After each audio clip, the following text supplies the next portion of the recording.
I'm Paul Thomas, Professor of Physics and Astronomy, and today we're talking about Physics 229, Astronomy, Stars and Galaxies. So this is a course with labs. We meet 3 times a week for lecture and 2 hours a week for lab, and it's a course that introduces the idea of astronomy to non-majors. So we discuss the ideas in science and mathematics a little bit. No mathematics is assumed.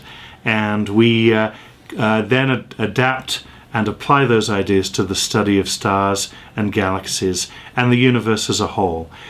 So what we try to do as quickly as possible is we try to get to where astronomers are actually doing current research on the evolution of stars, how stars are formed, whether they have planets that are habitable, what stars develop into, things like black holes, building telescopes that study all these things and putting them in space, and allowing students to understand the ideas that allow us to understand how these processes work. A very common sort of cool and intrinsically bright star is called a red giant.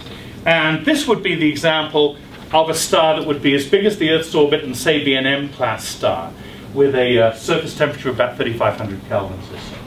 Well, I'd like the students to take away primarily the idea that astronomy is a really grand adventure, and it's amazing that stuck on this little planet on the outskirts of the galaxy we can understand so much about the entire universe. But I also want them to get a feeling for the hard work that went into this, solving problems one by one, trying to understand the physics that is involved in these ideas over literally thousands of years. We're the beneficiaries of a vast amount of work done by a great deal of people, and we're learning new things all the time.